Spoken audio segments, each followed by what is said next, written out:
programang ito ay rated SPG. Striktong patnubay at gabay ng magulang ang kailangan. Maaaring may masiselang tema, lengguwahe, karahasan, sexual, horror o droga na hindi angkop sa mga bata.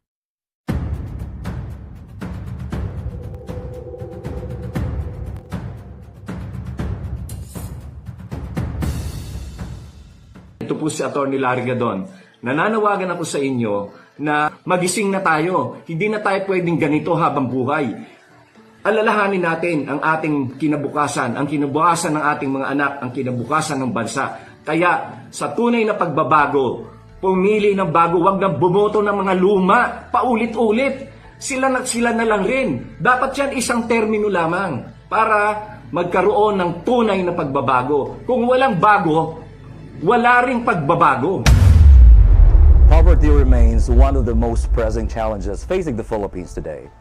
For millions of Filipinos, the daily struggle is not just about making a living, but about securing a future for their families. While government programs, economic reforms, and livelihood initiatives continue to evolve, the question remains, how can real and lasting change reach the communities that need it the most?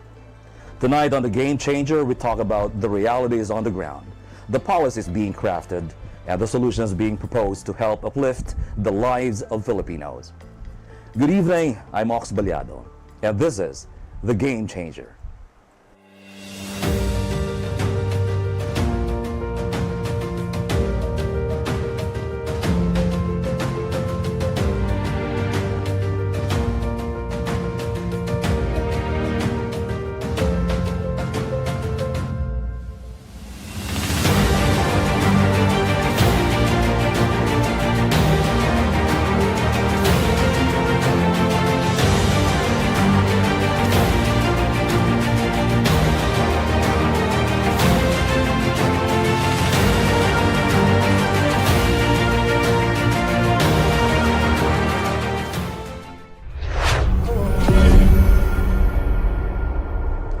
Our guest tonight is a man who has long been part of the country's political conversations, known for his outspoken views and strong opinions on national issues. Today, he carries a responsibility that directly impacts millions of Filipinos, helping craft strategies to address poverty and improve opportunities for those who need it most. Please welcome the Presidential Advisor for Poverty Alleviation, Secretary Larry Gadon. Yes. Yeah, good evening, and thank you for inviting me in this Game Changer show. Yeah, thank you. Right, I'm so glad to have the Game Changer himself with me tonight. Thank you for joining us on the Game Changer. Okay. First things first, Sec, let's begin with your early years. Looking back at your childhood, what kind of environment shaped you growing up?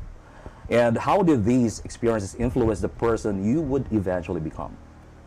Well, I studied grade school in a public school in Rojas Oriental, Mindoro, and I studied high school in Far Eastern University. FEU.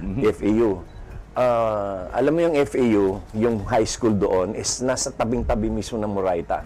And our classes will always be disrupted by the rallies of alam mo yan, yung usual mobilization. Yes.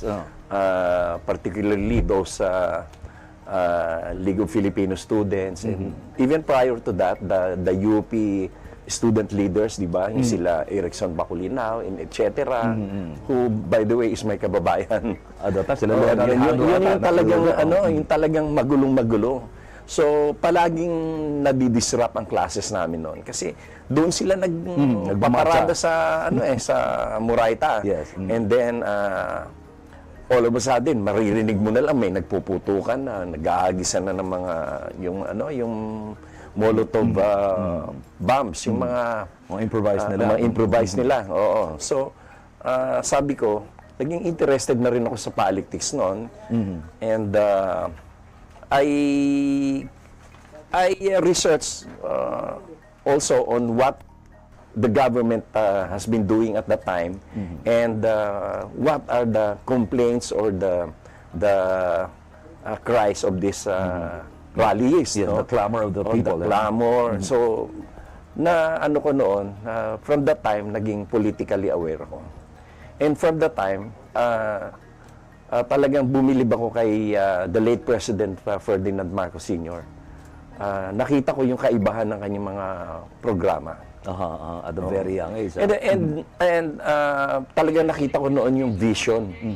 Yung vision niya about the agriculture, about infrastructure, and even arts and culture. Nakita ko noon eh.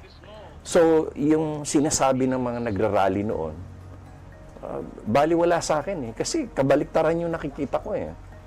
Kagandahan ng mga ginagawa ng the late President Marcos ang nakikita ko, including what Imelda Marcos has been doing also at the time. For the country. Maganda yung mga proyekto niya. Maganda yung mga programa niya. So at that time, hindi sumagi sa'yo na sumama doon, ha? Hindi ka na-influensyahan ng mga, Hindi. mga nagmamarcha sa harapan mo doon, sa Lerma area. In fact, pagka nagre-recruit sila sa campus, dinidebate ko sila eh. Okay. Kasi ako noon, president ako ng student council. Okay. And meron silang sistema noon, yung mga LFS na nag-aano sila, pinipenetrate nila lahat ng organizations and they try to influence the leaders. So yung iba nakukuha nila, no? Eh ako hindi, dinidipate ko sila. Organizing style pala yun, ha? Yeah, oo. Okay. Matindi ang kanilang ano noon, recruitment system. That was during the first quarter storm. Oo, nung ano, yung Mga time na yun. yung high school ako noon. Pero nung nadala rin nung college ako, ng early days ko sa college, doon na naging ano ang recruitment ng mga LFS. Well, as a young boy, did you already imagine yourself pursuing a career in law? Or was becoming a lawyer something that developed later in life through experience and circumstances? Well, actually, wala eh. Wala naman akong plano talaga Hindi ko sumasabi malayo all the eh. time. Okay. It so happened that my classmates in college, yung mga close friends ko nung college, after we graduated from Bachelor of Commerce, they decided to enroll in the College of Law. Okay. So pati ako na peer pressure. Who are the people within your family or community or school who played a very significant role in forming your character, your discipline, and your worldview? Father ko. Kasi yung father ko, ano yan eh, very frank and candid and just like you, walang paligoy-ligoy, walang bola-bola, ganon. Basta kung ano yung gusto niya sabihin, yun sasabihin niya. Somebody who calls a spade a spade. Yes, so. Sige. Now, at what point in your life did you realize that the legal profession was the path you wanted to pursue, and what motivated you to take the journey? Although, sabi mo mga kanina, peer pressure, pero at one way or another, sumagi na rin sa yan along the way. Na, ito na to. Kasi at that time naman, kukunti pa ang lawyers noon eh. And they land a good job either in the government or in the private sector. So I was thinking of having a career as a lawyer in the private sector. So never ako nag-apply sa government. So when I graduated from the College of Law, naging director agad ako ng UST Hospital. And then after that, dumami yung mga companies na naging pinagtrabahuhan ko, may multinationals pa. And then, nalinya talaga ako sa corporate practice. Mas umulo ng private institutions. Private, but corporate practice. Yes, I seldom appear in court. I only appear in court when my client or my company is involved and that I have to act as a witness or a lawyer. But in litigation, I have a very limited experience in litigation. Kaya dati, after ko umattend ng isang hearing, ang nagbababad pa ako sa korte was to observe the proceedings of a hearing para matuto ako. Because I did not really engage into litigation. Into practice. Yes, so ang classification ko noon actually is a transactional lawyer. rather than a litigation lawyer. Well, given those experience, ano yung mga principles that really guided you as you prepare yourself for a career in law? Oo. Yung yung pagiging honest ko and candid and whatever is the right way, yun yung aking ipupush. And I always advise sa my client, pagka mayroong isang situation, sinasabi ko sa kanila, mali ka dito. Or matatalo ka dito. Wala nang pagka may nagko-consult sa akin, sinasabi ko sa kanila, mali tayo dito. O ito, pwede nating i-push ito. Ito, hindi pwede. Ganyan. Iba kasi sa company you have to know what is good for you and what is bad for the company. Correct. Kaya mas gusto nila yung yung diretso. Latag kung latag. Hindi kasi hindi ko naman nilalahat ang dami kasing lawyer na binubola yung kliyente. Trabaho, ugali ng karamihang lawyer. Sasabihin nila kung ano yung gustong marinig ng kliyente, kahit na mali or kahit mapapahamak. Gaya ni Topacio. Kita mo lahat ng kliyente niya nakakulong. Di ba? Pero maingay siya. Maingay sa media, maingay. Pero hanggang ingay lang. So, yung ingay niya, akala ng mga kliyente ay magaling. Pero lahat sila nakakulong. Okay, sige. May mga public figures ba or national leaders or thinkers that you really admired growing up? And those individuals whose ideas and leadership style helped shape your perspective on governance and public service? Well, my idol really is Ferdinand, the late Ferdinand Marcos Sr. Yes, yung talagang napakagaling niya talaga, napakatalino. Brilliant. At yung vision niya, napakagaling. And then, of course, I also admire President BBM. Kasi siya very honest and very napaka-high ng integrity niya. And he's very sincere really. He's very sincere. And he really loves the country. Okay. Kita mo kahit yung mga dati niyang kaaway na hindi naman nakikinabang sa kanya, ganun na rin ang punto ngayon. Look at Coco Pimentel, di ba? Oo.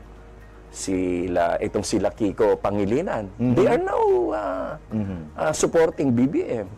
And even the traditional yellow. Si Lenny kaya, Ma'am Lenny? Si Lenny, she is agreeing on some of the... Binisita niya sa Bicol And then, even prior to that, sinasabi na di ba ni Lenny na she supports when issue is concerned. And then sabi nga niya, di ba, na 6 years ang nasayang dyan sa West Philippine Sea issue na yan.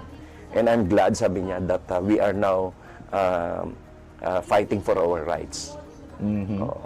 So, she is supporting BBM on a lot of issues. Okay. Now, your current role as the presidential advisor on poverty alleviation carries a very significant and national responsibility. Looking back, how did your personal experiences and professional journey prepare you for a mission as complex as addressing poverty in the Philippines? Well, I have seen them. I have seen the poor. I have seen how they work. And because of my experience in a lot of companies, a lot of ventures, nakita ko doon kung paano ang buhay ng mga tao. From the poorest to at least to the middle class and also to the rich families. So nakita ko doon yung mga pwede natin magawa para maiangat natin ang buhay ng ating mga kababayan. And that is what President BBM is doing now. And in fact, I would proudly claim that the President is really reducing the poverty incidence now. Ang laki ng nagagawa niya. Kasi ano yan ang poverty incidence is not solved by giving ayuda only or yes, I agree. Or itong mga Dole out. hindi eh. But it also concerns education, health, and shelter, and of course, job or industry. Maganda ang resulta ng ating industry ngayon. And in fact, in my latest discussion with the DTI, tumaas ang ating exports from the time that BBM took over the leadership of the government. And just recently, after the Hyundai ship construction sa Subic, meron ding bagong na recruit si BBM, yung Samsung, which will put up a mineral processing plant in the Philippines. Napakaganda nun because they will be investing $51 billion to put up a mineral processing plant in the Philippines, wherein they will produce batteries that are used for electric vehicles and other components of gadgets, computers, cell phones. In due time, di tayo mag-import ng And batteries na yan. it will create direct jobs of 3,500 direct jobs. Saan po location yan? By the Sa way? Kalamba. Kalamba naman. Okay. I think they have thousands and thousands of Yes, so workers there. ang thousands of workers, yung directly employed. Yes. And of course, it will also help the downline industries and like suppliers. No? Beyond this public persona and the political debates, what core values guide Larry Gadon as a public servant? Well, siguro my sincere intention also to help the government and the country. Kasi this is my first time to work in the government eh. So it's so different when you are in the private sector, because in the private sector it's always profit oriented. Dito is results oriented and of course public service oriented. Magkaiba talaga, magkaiba. Anyway, Secretary Gadon is known to many as a controversial and outspoken public figure. But the question many people continue to ask is this: why has Larry Gadon become such a controversial personality in the Philippine public life? Stay with us.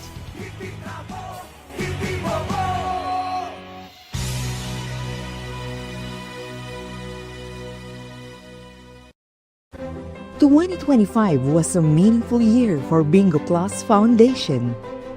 As our purpose grew, it was time for a new chapter. Introducing DigiPlus Foundation. Education is the bridge to opportunities. Through the Future Smart program, we empower learners and educators nationwide. At DigiPlus Foundation, we multiply learning for a better future. Healthcare should come with no barriers. Kalusugan Plus delivers medical missions, and Embrace Plus mental health support, which empower every Filipino through compassionate and accessible healthcare. At DigiPlus Foundation, we multiply healing. One patient, one community at a time. Every dream deserves a chance. In Wish Plus, we grant wishes, empowering individuals, families, and communities together with their partners. At DigiPlus Foundation, we multiply hope, dignity, and possibilities. Disasters don't wait. Through the Bayanihan Plus program, we mobilize immediate response and recovery efforts. At DigiPlus Foundation, we multiply the spirit of Bayanihan across the nation. DigiPlus Foundation is committed to delivering on our promise to bring help within everyone's reach. When support becomes accessible, impact doesn't just grow, it multiplies.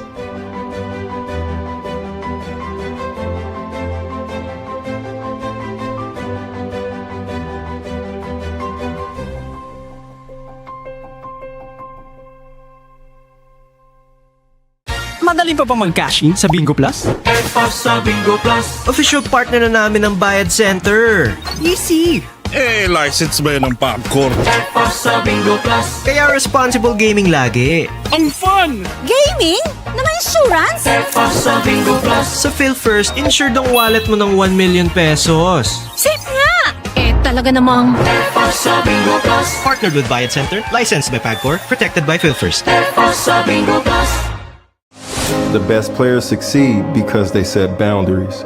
Every great athlete wins with control. Always have a game plan.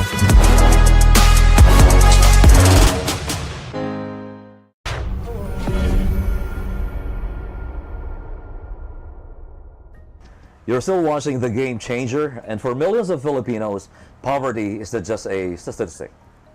It is the daily reality that affects access to education, livelihood, healthcare, and opportunity. In this next part of our conversation, we'll look at the road that brought Secretary Larry Gadon to government service, the realities he sees on the ground, and the solutions he believes can make a meaningful difference in the lives of Filipinos. Secretary Gadon, let's talk about the mission you carry today.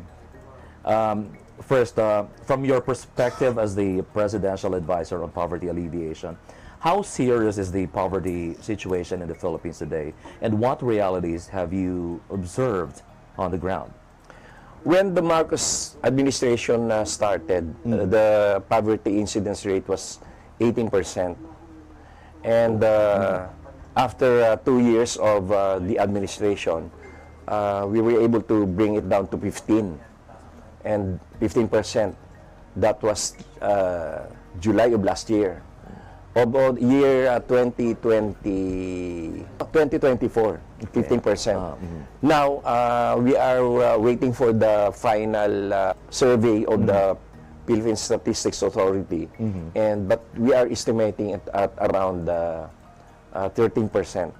So by the year 2028, our target of 9%, we will be able to hit the target. And what is more that can be considered as a success in this program of anti-poverty is the fact that we have created a lot of jobs. Our employment rate in 2025, in 2024 and 2025, average at 96.2%, which is the highest in 20 years. Kasi marami tayong na-create na jobs particularly in the micro, small, and medium enterprises. And although on the last quarter of 2025, it went down to 95% because of the reduction of government spending on infra. Because of the anti-flood flood control scams. Yes, nabawasan so yung nabawasan yung infra spending by the government, and it resulted also to job loss. But so walang mga proyekto but at 95%, still it is the highest in 20 years. Marami talaga tayong na-create na jobs. And President Bongbong Marcos is focusing also on helping or supporting the micro, small, and medium enterprises because more than 95% of our workforce or labor employment comes from these micro, small, and medium enterprises. I see. Napakalaki ng employment sa kanila. And these are regular jobs. Secretary, many experts say poverty is not just about income, but also about access to education, healthcare, and opportunity. In your view, what are the root causes of poverty in the country? Pinag-uugatan talaga. I could say that education is one of the root causes. Because there are lots of jobs local and abroad that cannot be filled up because those who need jobs are not really qualified. Diba? There is a study that in 5 years from now, itong mga, if you are a graduate of an ordinary regular course, mai-edge out ka rin ng mga, even those who are not college grad, but experts or masters of using AI. Oo. But anyway, Secretary, in the country, which sectors or communities that you believe are most vulnerable to poverty? And bakit kaya? Siyempre, yung mga nasa Class D and E sectors. Kasi nga, kulang sila sa education. Kasi gustuhin mo man silang bigyan ng trabaho, hindi pwede. Kasi hindi sila mag-qualify. Like, for example, yung sinasabi ko nga, yung mga nakatambay-tambay sa bahay nila. Alam nga naman bukas, i-appoint ko siya na cardiothoracic surgeon. Hindi pwede. Di ba? O kaya may mga nando sa bingguhan. Alam nga namang kinabukasan sabihin, sige, maging auditor kayo ng Central Bank. It's simply because they did not acquire any skill or any education. At saka meron din ginawa kasi si President Bongbong Marcos para dun sa yung mga hindi nakagraduate ng college, pero nagtatrabaho na, yung tinatawag nating ETF, yung Expanded Tertiary Education Act, na kung saan ay kahit hindi sila actual na nag-enroll ng college or hindi nila natapos ang ibang units sila sa college, but if their job experience, work experience is already equivalent to the degree or to the subjects that were not taken up, they can go to any accredited educational institution and get an exam or evaluation. And then pagka pumasa sila, they will be issued a diploma, a college degree, even if they are not, they did not actually take up courses in college. Now let's talk about your role naman in government and the strategies that you employ as a secretary. Well, in your current role, what exactly is the mandate of the Office of the President, of the Presidential Advisor for Poverty Alleviation? Well, to help and how does it work with other government agencies? Sabi mo coordination. Si Pangulong Bongbong Marcos kasi, his advocacy is for the government to work as one. So, ang tinatawag namin dito ay yung whole of government? Whole of government approach. So ngayon, nagtutulungan din naman kami ng iba-ibang mga agencies. And ang pina-project ko ngayon is yung hindi pa ginagawa halimbawa ng DSWD, hindi ginagawa ng TESDA. To avoid redundancy. But I coordinate with them also. Okay.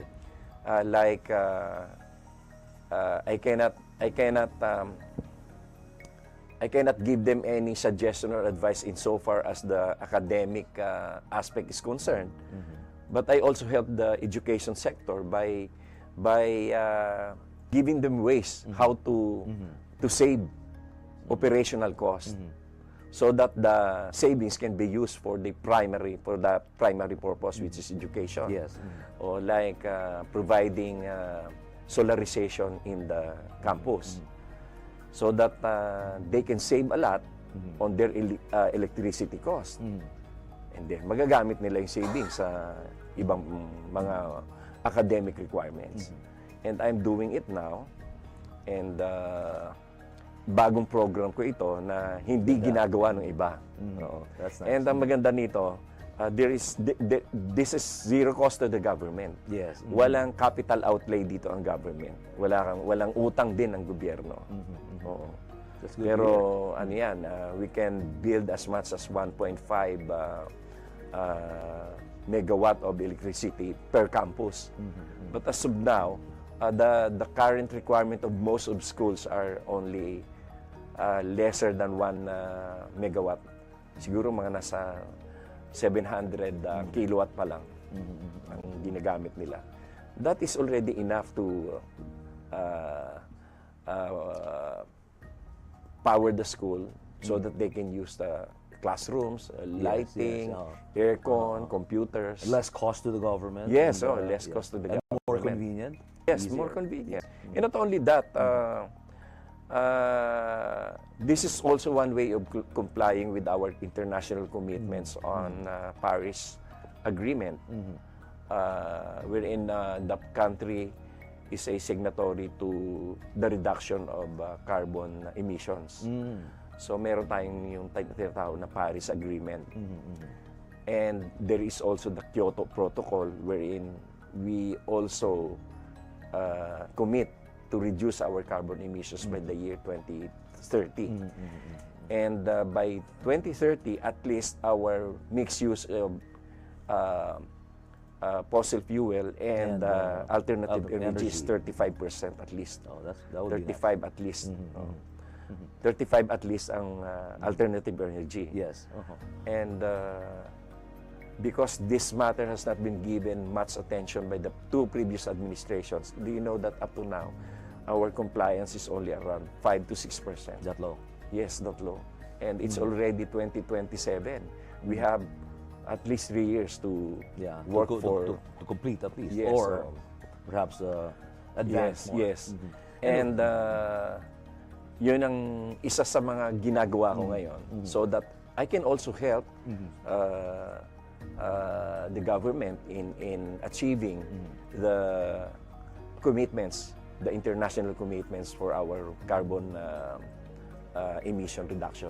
That's good. And at the same time, I'm also helping the school and also the hospitals. Yes. Kasi yung hospitals, ganun din ang ginagawa ko. Bibigyan sila ng solarization at no cost to the government. And then they will save a lot. They will also earn from the excess electricity that they can upload to the grid. Oo. Kasi babayaran din sila ng grid doon eh. And whatever monetization of carbon credits, kahati din sila. So they are saving. Magandang program. And at the same time earning. And at the same time, they are helping the Philippines in meeting the requirements of carbon emissions, the international commitments. And the energy requirements of the schools. Yes. And the health. And ano na to, actual na to. There are schools na ginagamit na to. Especially those last mile schools. Yes, yun talaga target ko.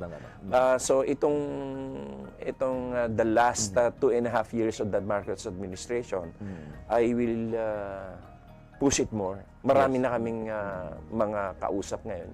In fact, some LGUs are also asking for our assistance in creating this program for their localities.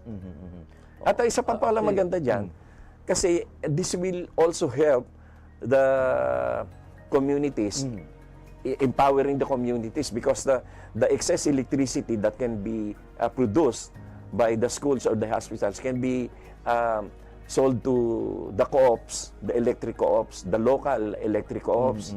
Hanggang doon sa mga maliit na co-ops doon sa mga barangay. Oo. So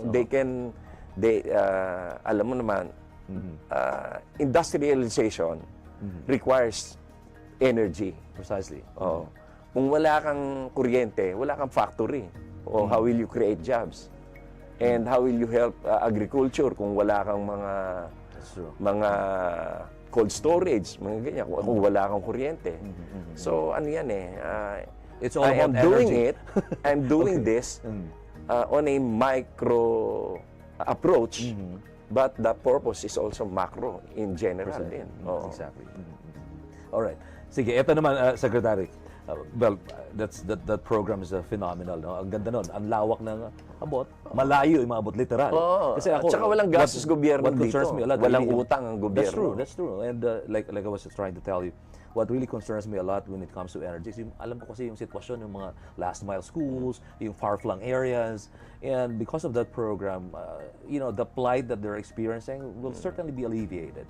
Yeah.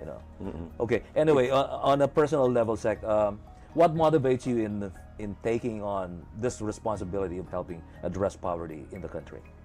Well, because I want to help the country, and I want to help our countrymen when it comes to alleviating poverty. And I want to help President Bongbong Marcos achieve his success as a president. Siyempre, nangampanya tayo sa kanya, pinaglaban natin siya. So I have to help him.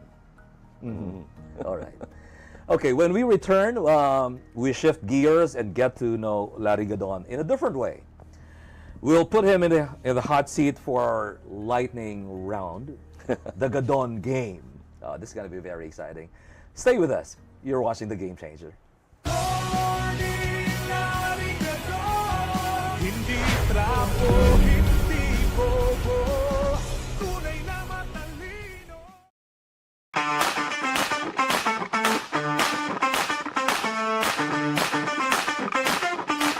Hi guys! Para sa mga bagong aspiring Lotto millionaires, ito ang video na schedule ng Lotto. Araw-araw, may tsansa kayong manalo dahil araw-araw ang swerteng hatid ng mga game ng PCSO. From Monday to Sunday, 2D Lotto and 3D Lotto, 3 times a day magpapapremyo. That's every 2 p.m., 5 p.m., and 9 p.m. At tuwing alas 9 ng gabi, back-to-back ang mga pampagood vibes na dala ng mga favorite digit at jackpot-bearing games. Every Mondays and Wednesdays, mega saya ang dala ng 2D Lotto, 3D Lotto, 4D Lotto, Mega Lotto 645, and Grand Lotto 655. Back-to-back-to-back naman ang multi-million excitement every Tuesday, hatid ng 2D Lotto, 3D Lotto, 6D Lotto, Lotto 642, Super Lotto 649, at Ultra Lotto 658. Super exciting rin ang cash prizes na dala every Thursday ng 2D Lotto, 3D Lotto, 6D Lotto, Lotto 642, and Super Lotto 649. Siguradong mag-e-enjoy kayo every Friday sa weekend treat ng 2D Lotto, 3D Lotto, 4D Lotto, Mega Lotto 645, and Ultra Lotto 658. Talbog ang Sabado night gimmick dahil big time ang panalong dala ng 2D Lotto, 3D Lotto, 6D Lotto, Lotto 642, and Grand Lotto 655. At pagdating naman ng Sunday, game na game pa rin ang mga Lotto barkada sa papremyong dala ng 2D Lotto, 3D Lotto, Super Lotto 649, at Ultra Lotto 658. Huwag palampasin ang pagkakataong maging Lotto Milyonaryo. Gina, sa suking Lotto outlets and buy your tickets na! At araw-araw, let's play Lotto!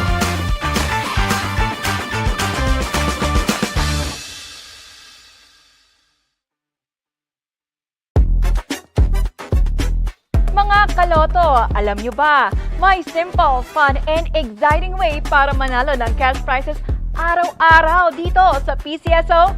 Yup, I'm talking about 2D Lotto. Sa 2D Lotto, may 3 daily draws from 2 p.m., 5 p.m. at 9 p.m. Kaya 3 chance din para manalo araw-araw. To play, ganito lang yan. Pumunta sa pinakamalapit na Lotto outlet at kumuha ng 2D Lotto play slip. Pumili ng 2 numbers from 1 to 31. Wala ka pang naisip na lucky numbers? Don't you worry! Lucky Pick is here. Sa Lucky Pick, ang Lotto Terminal na mismo ang pipili ng numbers para sa'yo. Next, pumili ka ng amount per combination na nais laruin. Mula 10 pesos to 500 pesos yan. At kung tumama ka in exact order ng winning numbers, besh, panalo ka ng 4,000 pesos for 10 peso play. Gusto mo ng mas malaking chance manalo? Try the Rambolito. Kahit hindi in exact order ang winning numbers mo, panalo ka pa rin ng 2,000 pesos per 10 peso play pag napili ang numbers sa ticket mo. Busy person ka? No problem yan dito. Dahil you can play for 2 up to 6 consecutive draws. Just mark your desired number of draws sa advanced draw section ng play slip mo. Watch 2D Lotto Draws live sa IBC 13, DATV at sa PCSO social media account. So make sure nakabangka at baka numbers mo na ang winning combination. O diba? Quick, easy at nakaka-excite maglaro at manalo sa 2D Lotto. So ano bang iniintay mo? Bili na ng ticket sa Lotto outlet nearest you. And who knows, baka ikaw na ang next ka-Lotto winner. Araw-araw, let's play Lotto! Ang larong patok na patok sa panlasa ng mga Pinoy, ang game na hitik sa saya at papremyo. Tara na, let's play 3D Lotto! Playing 3D Lotto is as easy as counting 1, 2, 3. Piliin at markahan ang tatlong numero mula 0 hanggang 9 sa inyong 3D Lotto play slip. Hindi makapili, go for Lucky Pick or LP para automatic ang Lotto Terminal na ang pipili ng numbers mo. Play it your way! Standard play, markahan ang 3 numbers sa play slip. Kailangan mo lang makuha ang 3 numbers in exact order sa winning combination. Rambolito play, Markahan ang Rambolito sa playslip. Pumili ng 3 numerong nais ninyong laruin. May 2 paraan para manalo sa Rambolito. Una, 3 different numbers. Mayroon itong mabubuong 6 number combinations. Ang panalo dito ay 1,500 pesos per 10 peso play. Pangalawa, 2 same digits and 1 different. Dito naman, 3 combinations ang mabubuo. 750 pesos per 10 peso play naman ang panalo. Don't forget to mark how many draws and how much you want to play for your combination. Magkano nga ba ang pwedeng mapanalunan dito sa 3D Lotto? Kung naglaro ka using the standard play, 4,500 pesos per 10 peso play ang premyo kapag nag-match ang 3 numbers mo sa winning combination in exact order. Exciting maglaro, di ba? Kaya naman, huwag nang magpahuli pa! Buy your 3D Lotto tickets sa Suking Lotto Outlet or sa Lottomatic. Catch our draws daily at 2 p.m., 5 p.m., and 9 p.m. over IBC 13, DATV, or our PCSO's official social media channels. So, what are you waiting for? Buy your 3D Lotto ticket na! Araw-araw, let's play Lotto! Easy lang maglaro, easy pang manalo. Tara na't maglaro at manalo sa 2D Lotto Game. Step 1. Pumunta sa pinakamalapit na authorized Lotto outlet sa inyong area at kumuha ng 2D Lotto playslip. Step 2. Sa game panel, pumili ng tag-isang number from 1 to 31 sa bawat subset. Markahan ito gamit ang vertical line. Kung wala kayong mapiling numero, guhitan ng vertical line ang LP o Lucky Pick. Ang computer na ang bahalang pumili ng 2 random numbers mo. Gusto mo maglaro ng Rambolito? Markahan ng vertical line ng Rambolito.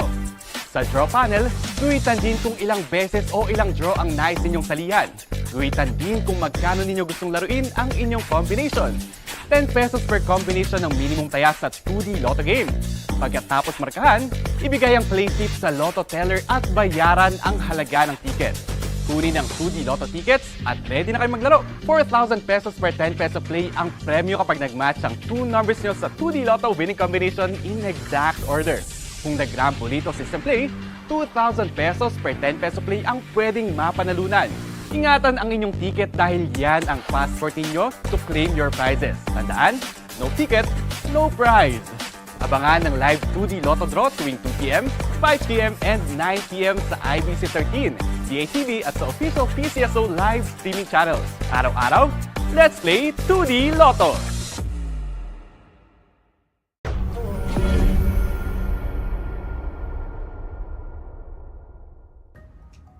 Welcome back. You're still watching The Game Changer, and we're still here with Secretary Larry Gadon. Tonight, we talked about his journey, the experiences that shaped him, and his current role in addressing poverty in the Philippines. But before we conclude our conversation, we want to get to know Secretary Gadon in a slightly different way. Secretary Gadon, you're often described as a very outspoken and sometimes controversial public figure. How do you personally respond to critics, and who say your style of politics is too confrontational? Well, I don't mind them. Konti lang naman yung mga yan eh. Mas marami pa rin yung fans ko. And the mere fact that my TV appearances or my vlogs are getting views of more than 1 million, ibig sabihin nun mas sikat ako kaysa doon sa mga... Much bigger in numbers in terms of... Yes, and not only that, I am less confrontational now because I have developed that style of campaigning before just to defend BBM. Kasi talaga ang dami tumitira dati no? And our purpose then was to have him win. Ganun lang ang ano ko noon. Nangyari na? Inaaway ko lahat ng mga walang yanon. Nanalo na. So, tahimik na ako. Nanalo na. So, it's a different style now? Yes. Okay. More of a statesman now. Kita mo yung mga ginagawa ko. Very diplomatic, ha? Okay. Okay, as I was saying, over the course of your career, you've been part of many political controversies and national debates. Looking back, which particular issue or moment has left the deepest impression on you? Yung talagang tumatak talaga kay Secretary Larry Gadon? Tingin ko yung yung pagiging anti-yellow ko eh. Yung anti-yellow, yun yung tumatak talaga sa akin. Kasi for a very long time, the Marcoses were trampled upon and nobody wants to defend them. But when I started appearing in national media and telling everybody that Marcos was the best president and that this is not true, mga ganyan, pinagtatanggol ko si Marcos. Ang nangyari, lumabas yung mga tao na talaga parang mga Marcos loyalist. And they're just awaiting for somebody siguro to lead. Because at that time, when you talk good about Marcos, you will be ostracized and you will be isolated. Yeah, you will be isolated. But I tried to do the other way, no? Ang nangyari, lumabas ngayon yung mga tao. Marami pala talagang mga Marcos loyalists and marami yung naniniwala kay Marcos. Kasi masyadong kinawawa si Presidente Marcos Sr. doon sa mga narratives nila. Yeah, in the past. Okay. Pero ngayon, na-realize ng mga tao na siya pala yung mahusay. Let's move to this very important part of our conversation. This is the last but not necessarily the least. Okay. Okay. For this segment, we will call it Gadon, something like that, you know? God on, the Gadon Game.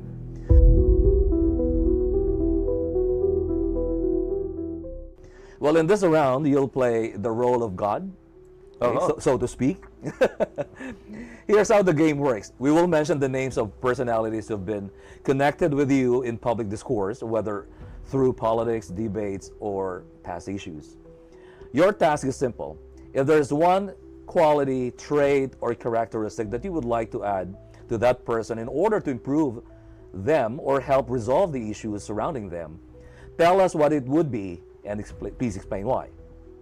Okay, let's begin the game. Secretary? Yes. All right, so the Gadon Game. Okay. Okay, number one, President Ferdinand Marcos Jr. Well, he is really sincere in his role as president of the country. Okay. Very sincere. All right. Next, VP Sara Duterte. Boba. Wala na akong nakitang pinaka-boba na tao when it comes to explaining things, her understanding of the political situation, yung mga nangyayari sa kanya. Pinaka-boba sa lahat, pinaka-tanga. Sobrang tanga ni Sara. Sara Duterte, boba, tanga. Number three, Antonio Trillanes IV. Well, I had a wrong impression of Senator Trillanes before. Pero now, I like him. And ganun nga eh. The enemy of my enemy is a friend. So I like Senator Trillanes now. You love that. Okay. Number four, Representative Laila de Lima. Well, ganun din. Nagbago na rin ang pananaw ko sa kanya. Dati kasi, grabe din siyang siniraan eh. And although she is not a saint, but at least now, she is redeeming herself. And I also like her because of the enemy of my enemy is a friend. Journalist Raisa Robles. Pinakasinungaling na tao. I don't think she should be called journalist. Pinakasinungaling. Okay, how about this one? Supreme Court Senior Associate Justice Marvic Leonen. Anti-Marcos yan. All his decisions will be always anti-Marcos. Okay, last question, Secretary Gadon. In your current role as a presidential advisor in poverty alleviation, how do you define being a game changer in the fight against poverty in the Philippines? My role as a game changer, because I think ways and means of how to help the government, how to help President Bongbong Marcos. which are not being done by other departments.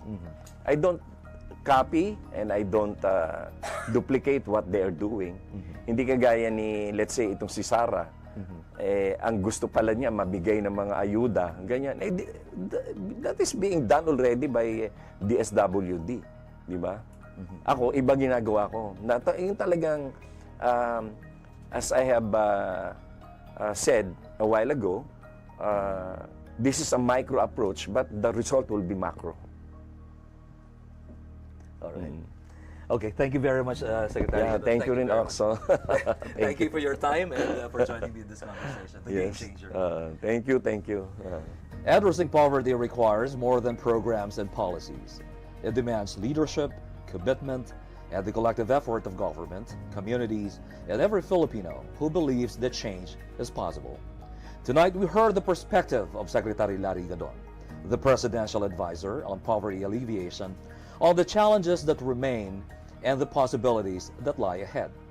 Because in the end, the true measure of progress is not just economic growth, but whether that growth reaches those who need it most.